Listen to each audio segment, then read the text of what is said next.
Actually, narinig ko yan na issue before, di ba? Doon sa Senate hearing or yung ating in aid of legislation. So ngayon, siyempre nagkaroon yan ng issue pertaining to possible violation of our Omnibus Election Code.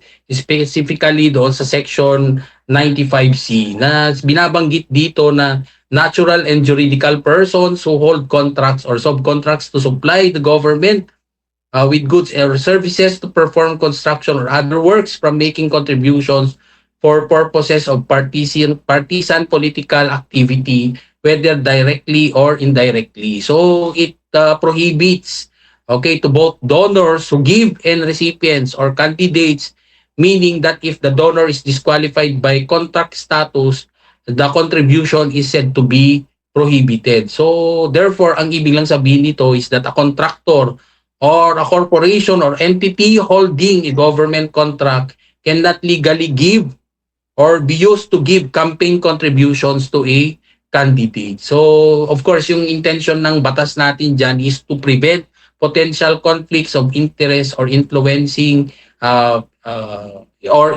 peddling by those with government contract. So, ngayon, nagkaroon ng, siyempre may reklamo yan sa ating Political Finance and Affairs Department or PFAD.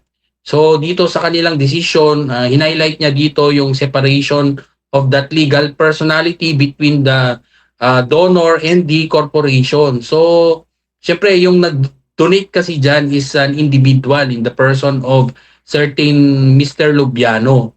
So, syempre kasi pinagbabawal na yung isang donor or contributor sa political campaign mo is someone who is dealing with the government. So ngayon, it so happen na si Centerways Construction and Development Incorporated ay siya yung may-ari ng korporasyon na to na mayroong kontrata sa gobyerno na siya rin ang naging contributor ng political campaign ni Senator Escudero. So, but then again, doon sa decision ng Political Finance and Affairs Department, sabi nila na it does not automatically translate, okay, that contribution that was made by him, si Mr. Lubiano, is not in a way connected doon sa uh, kanyang pag-aari na Centerways Construction and Development Incorporated. So, kasi may issue yan sa commercial law. Meron kasi kaming tinatawag na piercing of the corporate vein. Okay, so, but then again, kasi kung tutuusin, you cannot, you cannot separate, okay, yung ating identity as a person doon sa corporation. Kasi nga, di ba, magkaano sila eh. But then again, sa tingin naman ng ating PFAD, ng ating COMELEC, so sa tingin naman nila, hindi naman daw nila nakakitaan ng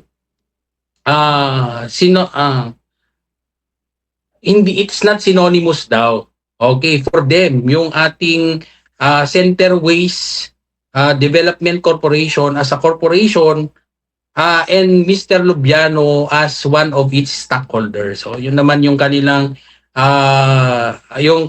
punto, and at the same time sabi nila na it was even declared doon naman sa sose ng ating butihing senador.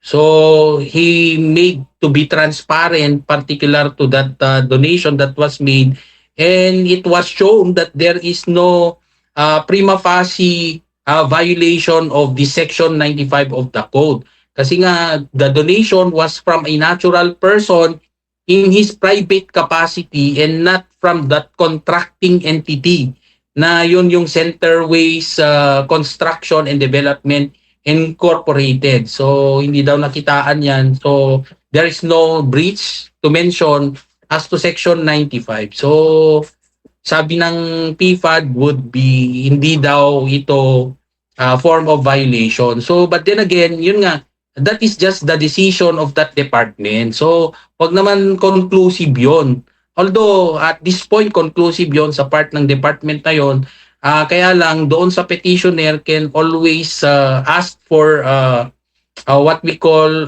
they can petition, okay, to appeal for that decision. Kasi yung ginawa naman na decision ng ating PFAD is just a COMELEC department.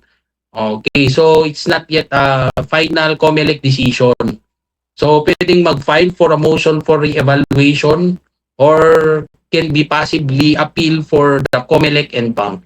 So yun naman yung pwedeng remedy dyan. So wag naman, it's not yet considered to be final. Kaya at this point, we need to respect that decision, but then doon sa mga petitioners, okay, questioning, okay, the legality of that donation, pwede naman nilang gawin sa ating COMELEC, okay, through that COMELEC and bank. And of course, kung hindi pa rin favorable doon sa part ng petitioner yung gagawin niyang apela doon, so pwede rin itaas yan sa ating Court of Appeals and eventually to our Supreme Court. So sa punto na to, hindi pa naman yan final yung decision na yan. So they can always, yung sa petitioner, they can always elevate to COMELEC and bank.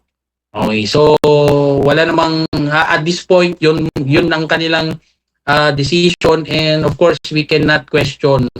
Okay, but then again, merong always a remedy on the part of the petitioner. So syempre, although many of us is not we're not happy with that pronouncement ng ating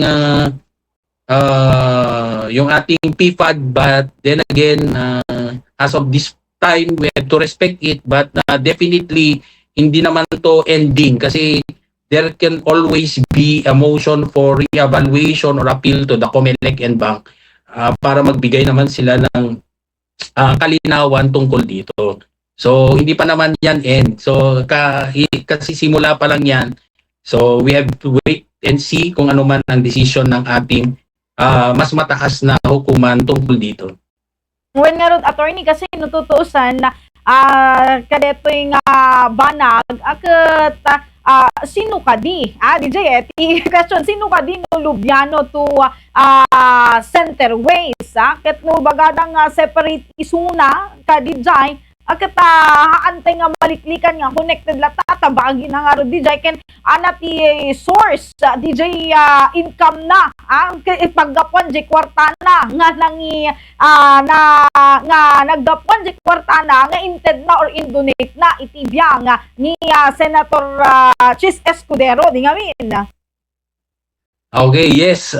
Yes, ma'am. So yung mga question naman dito, so you really have a point. Okay? So tayo naman, siyempre, we have our own opinion regarding this. So, but then again, as of this time, ayan kasi ang kaisipan ng ating PFAD. So, wala naman tayong magagawa. But then, let's wait and see sa ating petitioner. So, tayo lang ay isang normal na individual. We even question it.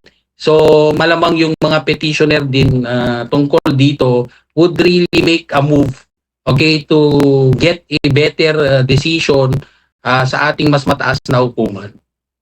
Yes, attorney. Okay. Anyway, attorney, thank you so much. Amok nga darating man narimaan nga kumikumoy so nga sang kabasit lang iti dati sa ludsud. Thank you so much, attorney. Ket sa paytati sumaran tumanya tupikon ket makadkadwada ka, attorney. Yes, ma'am. My pleasure, ma'am. Okay, so resign mga kabongon ni attorney Kid Castro.